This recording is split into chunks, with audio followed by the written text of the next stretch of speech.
कथा और आख्यायिका। संस्कृत साहित्य में आलंकारिकों ने प्रधान रूप से काव्य के दो भेद माने हैं, दृश्य और श्रव्य। दृश्य श्रव्यत्व भेदेन पुनः काव्यम द्विधा मतम साहित्य दर्पण में कहा गया है। पुनः श्रव्य काव्य के भी दो भेद माने गए हैं, पद्य काव्य और गद्य काव्य। श्रव्यम श्रोतव्य मात्रम तत्पद्य गद्यमयम द्विविधा।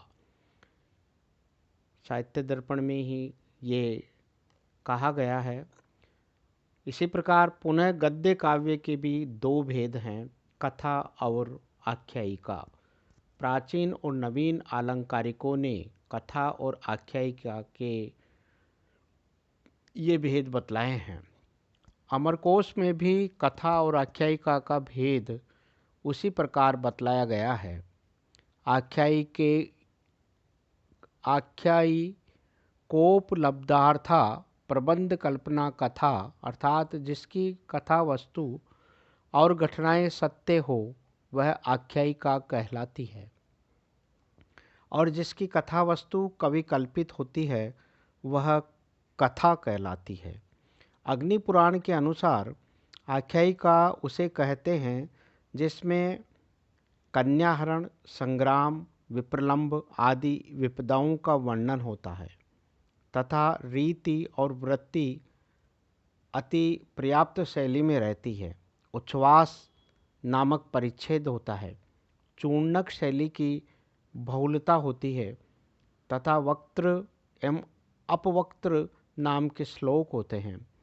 और कथा वह है जिसमें कवि वंश का आरंभ में संक्षिप्त वर्णन होता है, मुख्यार्थ की अवतारणा के लिए भूमिका रूप में दूसरी कथा की योजना की जाती है और परिच्छेद का विभाग नहीं होता, किंतु कहीं कहीं पर लंबक होते हैं।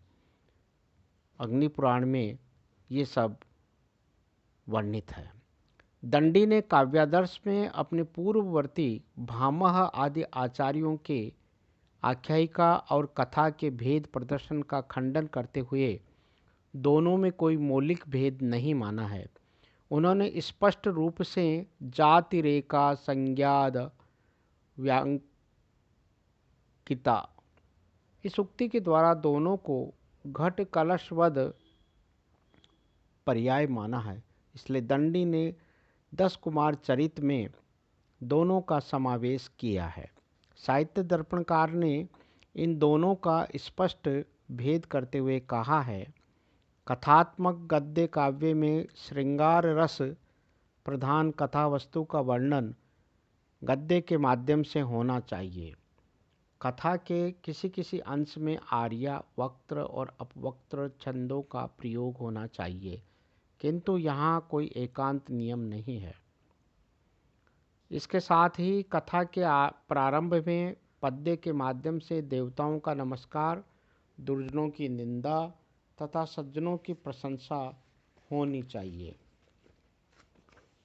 कथा की भांति आख्यायिका में भी गद्य के द्वारा सरस कथा वस्तु का वर्णन, पद्य के द्वारा देवताओं का नमस्कार, दुर्जन सज्जन निंदा प्रशंसा और कवि वंश का परिचय होना चाहिए। कथा की अपेक्षा आख्यायिका में अन्य कवियों का वृत्तांत भी कहीं कहीं देना चाहिए। आख्यायिका के कथांश का व्यच्छेद उच्छ्वास से होना चाहिए।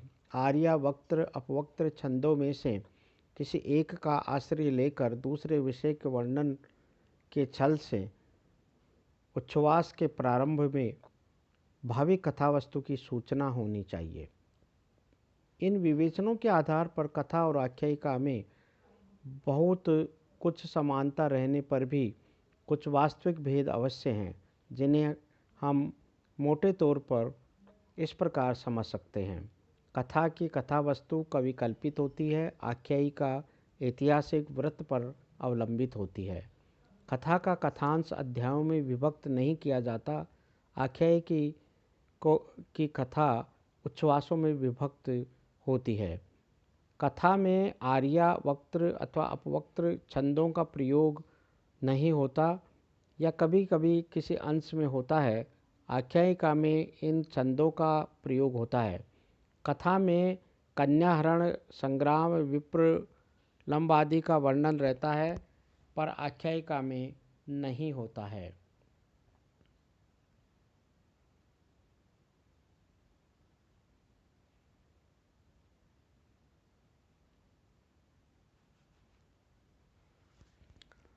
कथा का वक्ता नायक से भिन्न कोई दूसरा व्यक्ति होता है, पर आख्यायिका में कवि या नायक स्वयं अपनी अनुभूत कहानी कहता है। इस प्रकार कथा और आख्यायिका के लक्षणों और भेदों का विवेचन कर लेने पर अब हम कादम्बरी और हर्षचरित में इन सब का समन्वय करने का प्रयत्न करते हैं। बाण ने स्वयं कादम्बरी को कथा और हर्षचरित को आख्यायिका स्वीकार किया है। कादम्बरी की प्रस्तावना के अंतिम पद्य में धिया निवेदयमति द्वयी कथा, इस उक्ति से बाण ने कादम्बरी को स्पष्ट रूप से कथा संज्ञा दी है। इसी प्रकार हर्षचरित के आरंभ में करोभ्याख्यायिका अम्भोगौ जिह्वा प्लवन चापलम, इस कथन से हर्षचरित को आख्यायिका शब्द से संबोधित किया है। इस प्रकार बाण ने कथा और आख्यायिका इन दोनों गद्य काव्य के भेदों के उदाहरणों को उपस्थित किया है। बाण ने अपनी कादम्बरी में कथा के लक्षणों का समावेश किया है। कादम्बरी की कथा वस्तु बाण की अपनी कल्पना है, कोई इतिहास प्रसिद्ध इतिवृत्त नहीं है। कादम्बरी में श्रृंगार रस की प्रधानता है। कथांश को अध्यायों में विभक्त नहीं किया गया है। प्रारंभिक पद्यों में अपने वंश का संक्षिप्त परिचय भी दिया गया है। कथा के अनुकूल ही इसमें विप्रलंब, सूर्योदय, चंद्रोदय, दिग्विजय आदि का यथास्थान वर्णन किया गया है। कादम्बरी में कथा का वक्ता नायक न होकर अन्य ही है। इस प्रकार कादम्बरी में कथा के लक्षणों के समन्वय में बाण ने काफ़ी सावधानी दिखाई है। इसके विपरीत हर्षचरित में आख्यायिका के अनुकूल ऐतिहासिक कथा वस्तु की योजना की गई है। हर्ष इतिहास प्रसिद्ध सम्राट हैं। संपूर्ण कथांशों को उच्छ्वासों में विभक्त किया गया है। हर्षचरित के आरंभ में कवि ने अपने वंश का परिचय विस्तार से दिया है। स्थान स्थान पर आर्या प्रभृति छंदों का भी प्रयोग किया गया है। हर्षचरित कथा का वक्ता स्वयं कवि है।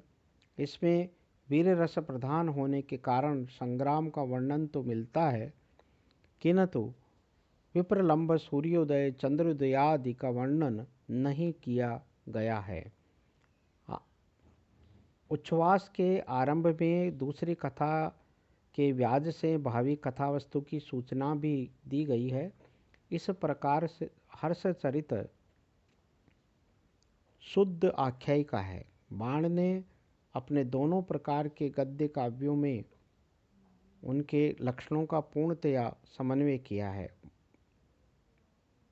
मुझे ऐसा लगता है कि साहित्य दर्पणकार ने बाण की कादम्बरी और हर्षचरित को ही अपना आदर्श मानकर दोनों के लक्षणों और भेदों का विवेचन किया है।